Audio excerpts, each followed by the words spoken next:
logged into moneypuzzle.in recently or our YouTube channel, you would have come across the series My Friend Money.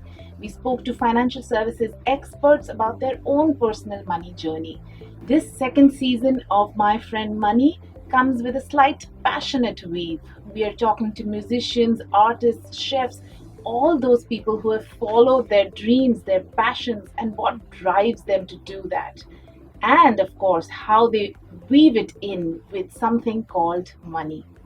Kickstarting this season is something that we should all be very passionate about, and that's music. Joining me is Tirthankar Poddar, better known as Two Blue. Hi, this is Tuglu, a singer, writer, radio jockey, and also an actor.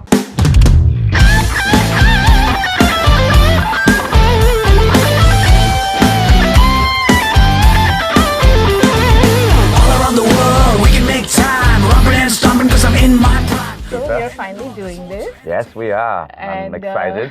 I'm getting you to talk about something that maybe you're not so comfortable about. Well, we'll find out, but you've made me comfortable enough, so thank you for that. Great. So, as we are saying, you love music, and that's your passion. Absolutely. But All-consuming passion. All-consuming passion. But for a long time, you had your feet in two different boats. You tried out the whole stability of a job and on the side following your passion. Yes. And that lasted for a while. Yeah, 14 years. 14 years, 14 wow. years of 5 days in the office. Yeah.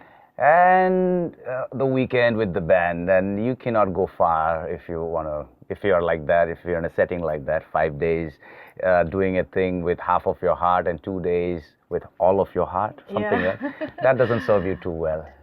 So how did you make that switch? How did you The turn your transition. life into this different direction? The transition, see, it's a push and a pull involved with everything. So while there was the pull from the music side, there was also the push from the corporate side, as in they loved me one day, hated me another day. Yeah, that's corporate for you. Yeah, and they would gather some people, top management, and celebrate what I did, and hey, this guy signed Springer, so yeah, wow. And the next day or the following day, and it would be back to square one and like bitterness, and I'm like, hey, what am I doing? There's this fake sense of security. It's not really security. Right. So I might as well, if I have to risk it, I might as well risk it all. What were you risking? I was risking, in hindsight, nothing actually. Okay, that's interesting. Yeah, because see, I'm single. I'm openly saying that. As in, like, it's not to attract not being single, not like that. But so it's not like that I have a family to feed or kids to send to school. So it's, see, but the thing is, when you're making that transition, no matter what situation you are in, it is scary.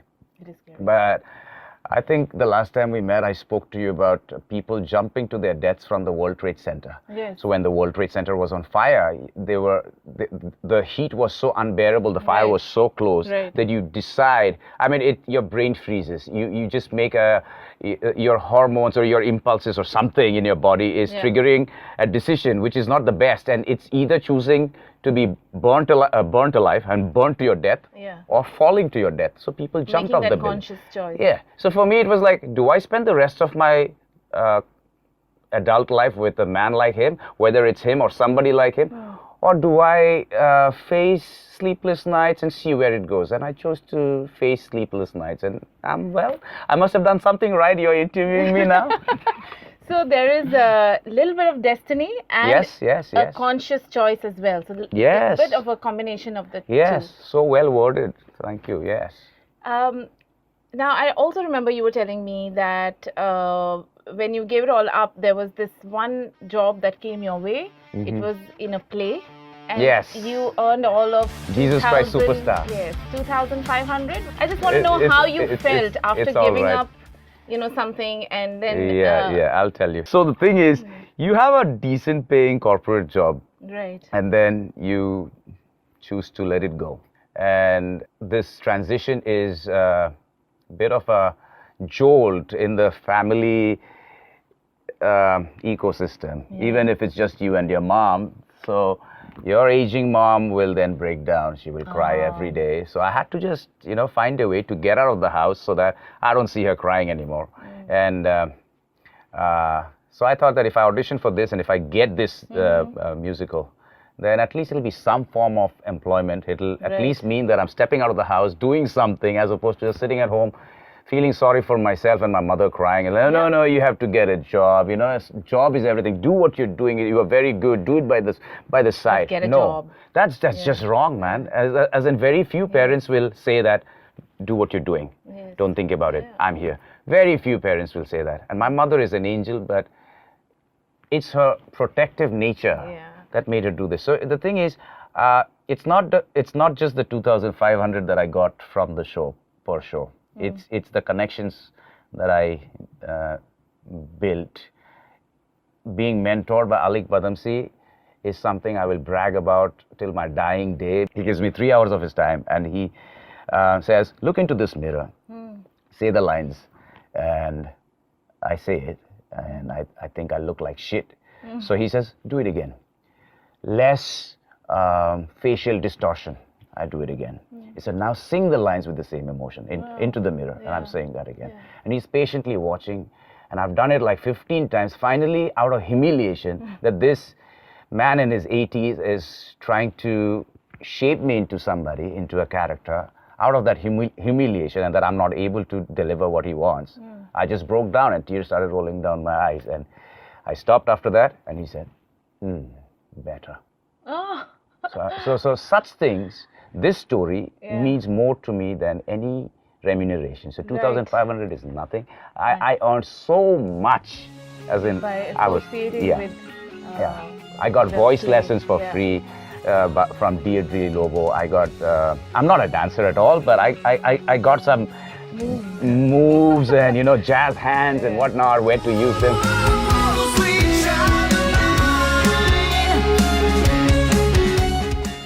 What I'm hearing is that you got to push because of whatever reasons. Maybe your mom pushed you out of the house. But you continued to walk in the direction that you wanted to walk in. Yes. So you didn't wander off here and there. So the path to following your dreams really has to be that focused. Yes. But I was also very lucky, because what if some contact or wherever else, I'm saying Sony Music because I have contacts there, and what if they had called me for a desk job and say that you want to be in the music industry, so we have this job for you, it's artist management. Right. At that moment, could have happened as well. And and a couple of years before I quit my job, I had an interview with them, and I almost wanted that job. But that is again a desk job.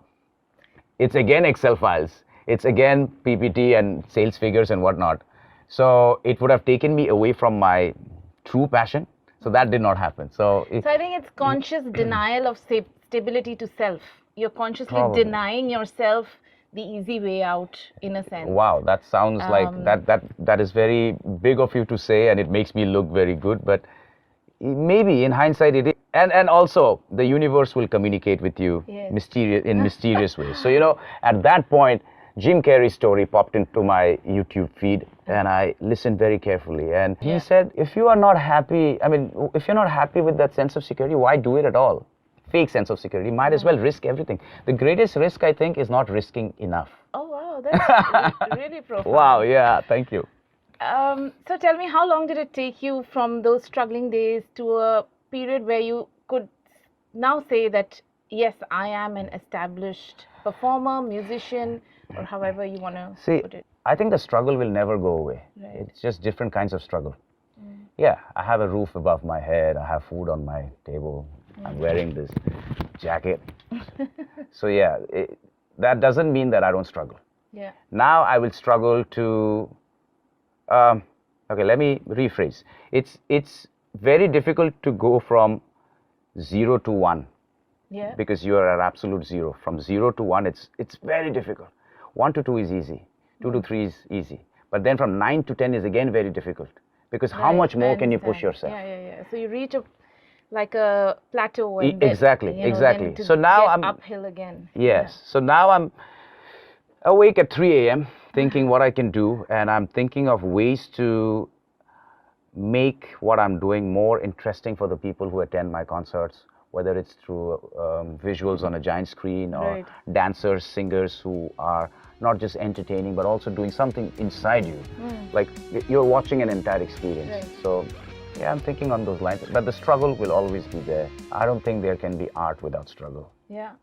Success comes and there's, there's some fame and there's monetary success. Did you ever go for the latter, or you were happy with... Oh, I have a good answer for you. Yeah? You watch Sacred Games? Yes. So there's this evil police officer. His name is Parulkar or Parulekar. Yes. So he's played by Neeraj Kabi, and I went for his workshop, and he's a man who can transform you. He will break you to make you. He enriches you with everything he says. So he tells you, decide for yourself whether you want to be an entertainer, an actor, or an artist. Right. Entertainer, actor, artist. So all the superstars that you see are at the entertainer level. Lots of success, the fanfare and everything. Actors, I'll give you an example. Daniel Day-Lewis, Nasiruddin Shah, Anthony Hopkins. So they are popular too, but within the intelligent audience. An artist is somebody nobody knows. So they are the people who in Kerala are still practicing doing the dance moves, Kathakali and all of that. 85 years old. How long did it take him to get that expression? He can be sad in this quarter of his face, happy here, angry here, envious here, all of that. And he's painting his face. If he plays a woman, you will fall in love with that woman. Nobody knows him. How long did it take him to get there? 45 years.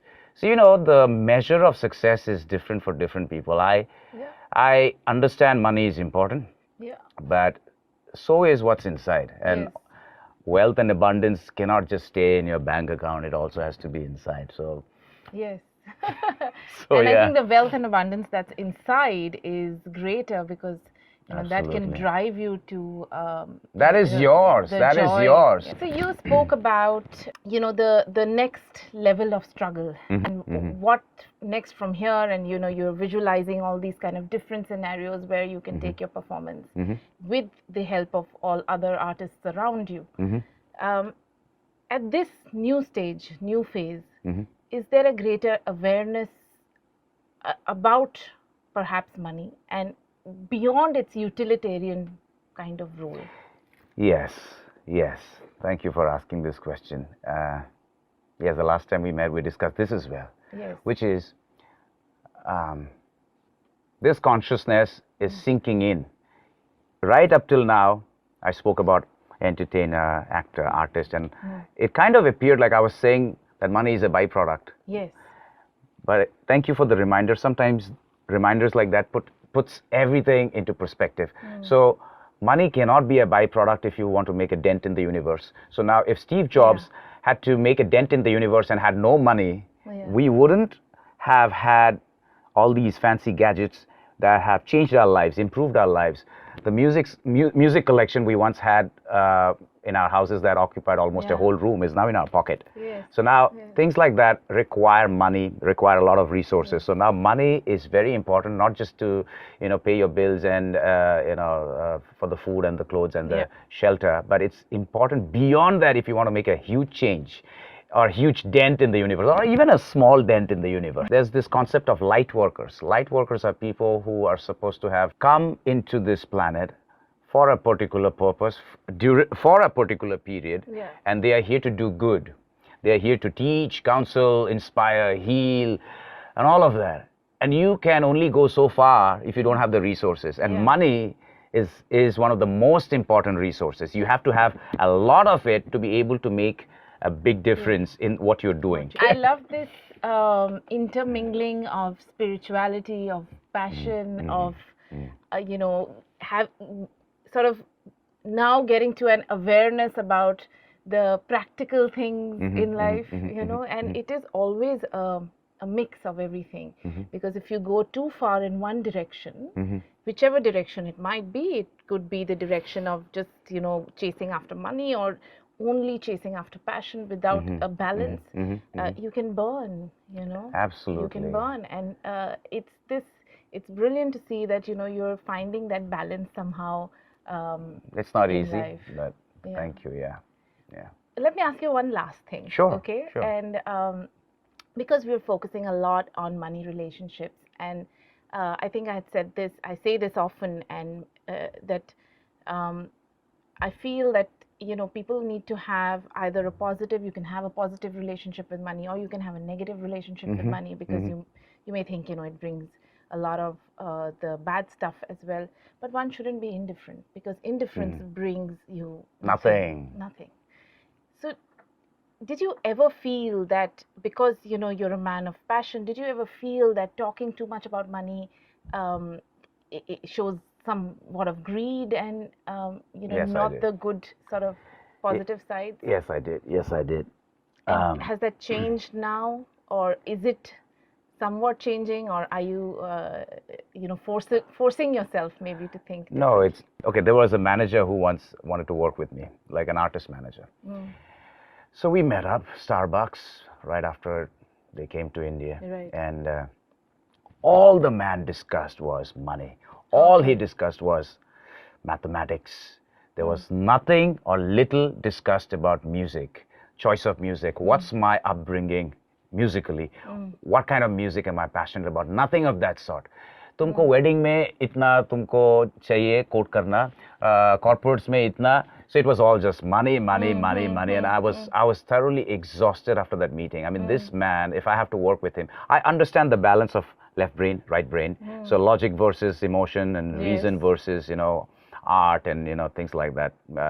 But this man, I felt that only one half of his brain was working, and I felt only the other half of my brain was working. So if I would have shaken hands with him, maybe it would have gotten us somewhere, because then the two halves would have come together. But I was too.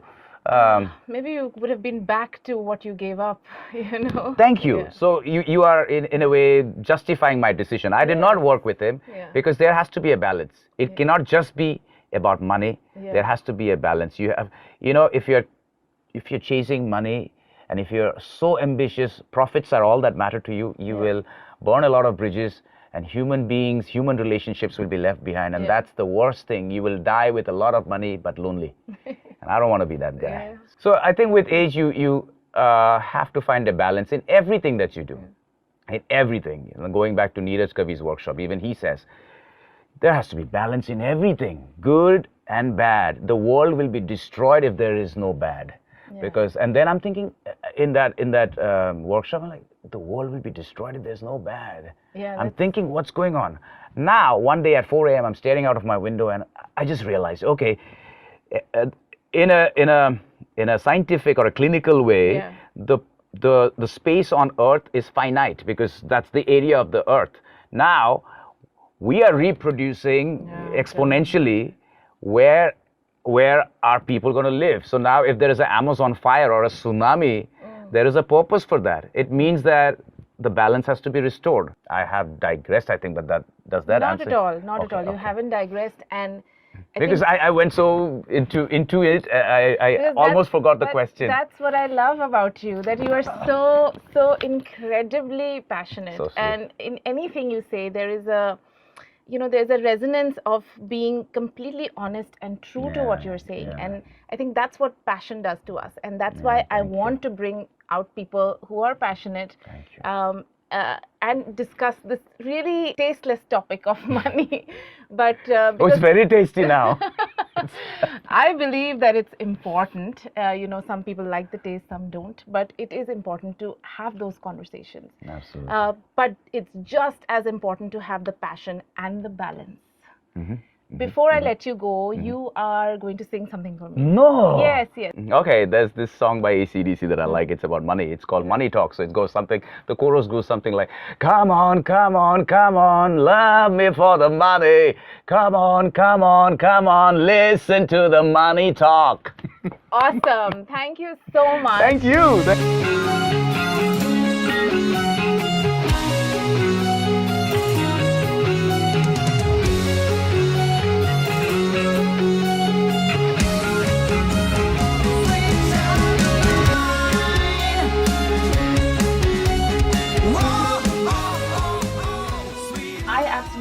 loved that conversation. Now, whether you're in a salaried job or following your dreams, just don't let go of that passion. But there comes a time that we also cannot ignore the awareness or the consciousness about money. So keep at it, but don't forget that both passion and money are important. So keep watching and stay tuned to moneypuzzle.in for more such passionate conversations.